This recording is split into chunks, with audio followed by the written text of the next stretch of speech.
വാങ്കഡയിൽ run ഒഴുകുന്ന പിച്ചിൽ ഒരു high scoring മത്സരമാണ് നമ്മൾ കണ്ടതെങ്കിലും ആർ സി ബിക്ക് ആയിരുന്നു കംപ്ലീറ്റ് കൺട്രോൾ ഉണ്ടായിരുന്നത്. മുംബൈയുടെ ചില ഡിസിഷൻസ് അത് ബോളിങ്ങിലാണെങ്കിലും ബാറ്റിങ്ങിലാണെങ്കിലും അവരെടുത്തിട്ടുണ്ടായിരുന്നതിലെല്ലാം മിസ്റ്റേക്കുകൾ ഉണ്ടായിരുന്നു. അതായത് കൃത്യമായിട്ടുള്ള സമയത്ത് കറക്റ്റായിട്ടുള്ള ബോളിംഗ് ചേഞ്ചുകൾ അവർ കൊണ്ടുവന്നിട്ടില്ല. കുറെ കൂടി ആർ സി ബിക്ക് ഫേവർ ആയിട്ടുള്ള ബോളിംഗ് ചേഞ്ചുകളൊക്കെയാണ് അവരുടെ ഭാഗത്ത് നിന്ന് കൂടുതൽ കണ്ടിട്ടുണ്ടായിരുന്നത്. അതായത് ടോസ് നേടിയപ്പോൾ മുംബൈ ബോളിംഗ് തിരഞ്ഞെടുത്തത് നമുക്ക് അണ്ടർസ്റ്റാൻഡിങ് ആയിട്ടുള്ള ഒരു കാര്യമായിരുന്നു. അതായത് ഈ ഒരു വാങ്കഡെ പിച്ചിൽ എത്ര റൺസ് സ്കോർ ചെയ്താലും ഡ്യൂവിൻ്റെ ഒരു ഫാക്ടർ അവിടെ നിലനിൽക്കുന്നതുകൊണ്ട് രണ്ടാമത് ബാറ്റ് ചെയ്യുന്ന ടീമിന് കുറെ കൂടി ഒരു അഡ്വാൻറ്റേജ് ഉണ്ടായിരുന്നു. അവർക്ക് കൂടുതലും ചേസ് ചെയ്യാനായിട്ടും എളുപ്പമുള്ളൊരു പിച്ചാണ് വാങ്കഡയിലുള്ളത്. അത് കണ്ടുകൊണ്ട് തന്നെയാണ് ഹാർദിക് പാണ്ഡ്യ ബോളിംഗ് തിരഞ്ഞെടുത്തത്. തുടക്കത്തിൽ ആ ഒരു സ്വിംഗ് ഉള്ളതും അവർക്ക് യൂസ് ചെയ്യാനായിട്ട് ട്രെന്റ് ബോൾട്ട് ആയിരുന്നു ഓപ്പണിംഗ് ആയിട്ട് വന്നിട്ടുണ്ടായിരുന്നു ബോളിങ്ങിന്. ആ ഒരു അഡ്വാൻറ്റേജ് അവർക്ക് കാണുന്നത് കണ്ടു. തുടക്കത്തിൽ തന്നെ ഇൻ സ്വിങ്ങുകളായാലും കാര്യമായിട്ട് സോൾട്ടിനൊന്നും അടിക്കാനായിട്ട് പറ്റുന്നുണ്ടായിരുന്നില്ല. കോഹ്ലി ആയിരുന്നു അടിച്ച് തുടങ്ങിയിട്ടുണ്ടായിരുന്നു. പിന്നീട് ഒരു മെല്ലെപ്പോക്കായിരുന്നു കോഹ്ലിയുടെ ഭാഗത്തുനിന്ന് ഉണ്ടായതെങ്കിലും ആദ്യം ഒരു 6 അടിച്ചുകൊണ്ട് കളിയിൽ ആ ഒരു തുടക്കം ആർ സിയുടെ ബാറ്റിങ്ങിന് ആ ഒരു തുടക്കം തുടങ്ങിയത് കോഹ്ലിയായിരുന്നു. പിന്നീട് നമ്മൾ കണ്ടത് സാൾട്ട് നല്ല രീതിയിൽ തുടക്കത്തിൽ സ്വിങ് പോയതിനു ശേഷം സാൾട്ടാണ് പിന്നീട് ആക്രമിച്ച് കളിക്കുന്നുണ്ട്. കോഹ്ലി അവിടെ കൂടുതലും സിംഗിളുകൾ കൈമാറാനായിട്ട് നോക്കുന്നതല്ല, കാര്യമായിട്ടുള്ള അടിക്കാനായിട്ട് പറ്റുന്നുണ്ടായിരുന്നില്ല. അതായത് കറക്റ്റായിട്ടുള്ള ബോളുകൾ ടൈം ചെയ്യാനോ അല്ലെങ്കിൽ നല്ല രീതിയിൽ ഒരു ഫുൾ ഫ്ലോയിൽ നമുക്ക് കോഹ്ലി കളിക്കുന്നതാണ് കാണാൻ പറ്റിയിട്ടുണ്ടായിരുന്നില്ല.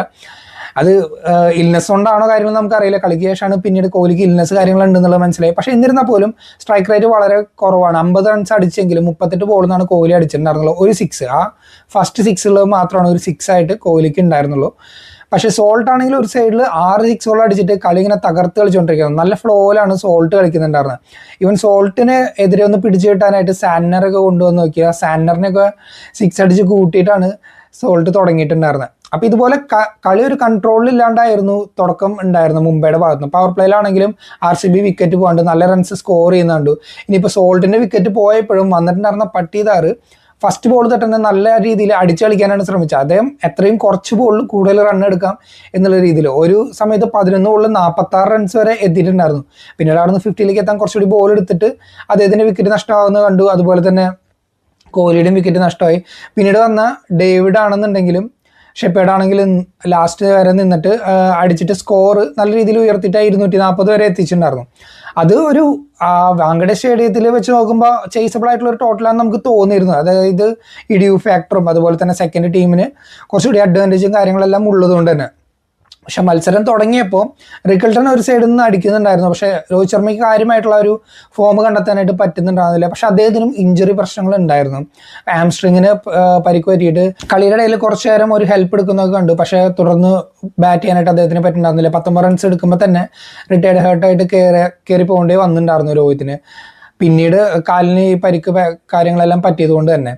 പിന്നീട് വന്നിട്ടുണ്ടായിരുന്ന ഹാർദിക് പാണ്ഡ്യ ആണെങ്കിലും സൂര്യകുമാർ ആണെങ്കിലും ഒന്ന് അടിക്കാനായിട്ട് അവർ ശ്രമിച്ചിട്ടുണ്ടായിരുന്നു. പക്ഷേ കൃത്യമായിട്ടുള്ള ബോളിംഗ് ചേഞ്ചുകൾ അവിടെ കൊണ്ടുവന്നിട്ടുണ്ടായിരുന്നു. അതായത് ആദ്യം റിക്കിൾട്ടൻ്റെ വിക്കറ്റ് എടുക്കാനായിട്ട് സുയാഷ് ശർമ്മേനെ കൊണ്ടുവന്നിട്ടുണ്ടായിരുന്നു. അതിനുശേഷം കൃണാലാണ് ഹാർദിക് ആയാലും സൂര്യകുമാർ ആയാലും നിൽക്കുമ്പോൾ ബോൾ ചെയ്യുന്നുണ്ടായിരുന്നത്. കൃണാൽ ആണെങ്കിൽ ഈ ഒരു IPL സീസണിലേക്ക് വന്നിരിക്കുന്ന ഒരുപാട് വേരിയേഷൻസ് ആയിട്ടാണ്. ബൗൺസറുകൾ എറിയുന്നതായിട്ട് നമ്മൾ കണ്ടു, ഫാസ്റ്റ് ബൗൺസറുകൾ, അതുപോലെ തന്നെ ലോവർ ആം റൗണ്ട് ആം ബോളുകൾ എറിയുന്ന കണ്ടു. പിന്നെ കൺവെൻഷനൽ ആയിട്ടുള്ള ഓഫ് സ്പിന്നും ലെഫ്റ്റ് ആം ഓഫ് സ്പിന്നും എറിയുന്നതായിട്ട് നമ്മൾ കാണാറുണ്ട്. അപ്പോൾ ഇതുപോലെ വേരിയേഷൻസ് ഉള്ളതുകൊണ്ട് തന്നെ ബാറ്റ്സ്മാൻ ഇപ്പോൾ ജഡ്ജ് ചെയ്യാനായിട്ട് കുറച്ചുകൂടി ബുദ്ധിമുട്ടാണ് കൃണാൽ എന്താണ് എറിയാൻ പോകുന്നത് എന്നുള്ളത്. അപ്പോൾ അതുപോലെ തന്നെ ഒരു മിസ് ജഡ്ജ് ആയിട്ടുള്ള ഒരു ഷോട്ട് കളിച്ചിട്ടാണ് സൂര്യകുമാറിൻ്റെ വിക്കറ്റ് ബൗണ്ടറിയിൽ വെച്ചിട്ട് പോയിട്ടുണ്ടായിരുന്നത്.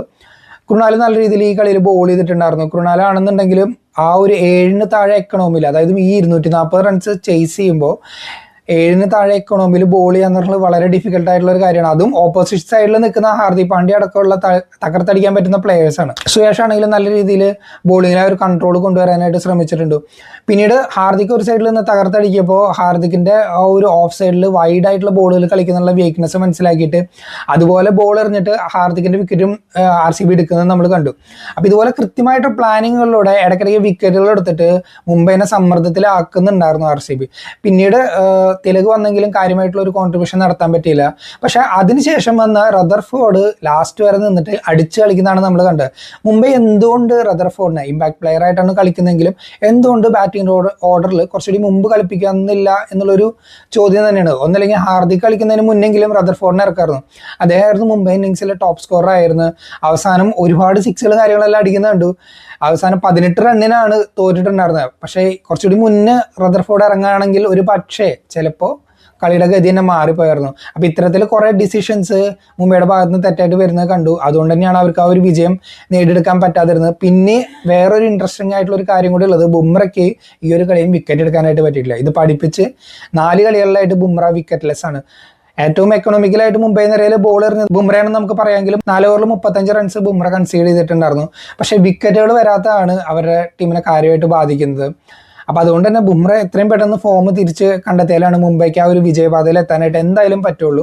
RCB ആണെന്നുണ്ടെങ്കിൽ ആ രാജസ്ഥാനോട് ഏറ്റ ആ ഒരു തോൽവി അതിൽ അവർ കാര്യമായിട്ടൊന്നും തെറ്റായിട്ടൊന്നും ചെയ്തിട്ടുണ്ടായിരുന്നില്ല. പക്ഷേ സൂര്യവംശിയുടെ മുമ്പിൽ അവർക്ക് വേറെ ഒരു ഉത്തരം ഉണ്ടായിരുന്നില്ല. ആ സൂര്യവംശി പോയതിന് ശേഷം അവർ കളിയിലേക്ക് കുറച്ചൊക്കെ ഒന്ന് തിരിച്ചു വരുന്നതായാലും നമ്മൾ കണ്ടിട്ടുണ്ടായിരുന്നു. അപ്പോൾ RCBക്ക് ഇനി ഒരു വിജയ റൺ എന്തായാലും മുന്നോട്ട് കൊണ്ടുവരാൻ പറ്റും തന്നെ നമുക്ക് വിചാരിക്കാം. LSE ആയിട്ടാണ് അവർക്ക് അടുത്ത കളിയിൽ. മുംബൈക്ക് എന്തായാലും ഈ പ്രശ്നങ്ങളൊക്കെ മാറ്റിയിട്ട് തിരിച്ചു വന്നേ പറ്റുള്ളൂ. അവർക്ക് എന്തെങ്കിലും ചേഞ്ചസോ അല്ലെങ്കിൽ അഡീഷൻസ് കാര്യങ്ങൾ ബോളിങ്ങിലായാലും കൊണ്ടുവരണമെന്നുണ്ടെങ്കിൽ ഇമ്മീഡിയറ്റ് ആയിട്ട് കൊണ്ടുവരേണ്ടതായിട്ടുള്ള ആവശ്യമാണ്. നിങ്ങളുടെ അഭിപ്രായങ്ങളൊന്ന് കമന്റ് ആയിട്ട് അറിയിക്കുക. വീഡിയോ ഇഷ്ടമായെങ്കിൽ ഒന്ന് ലൈക്ക് ചെയ്യൂ.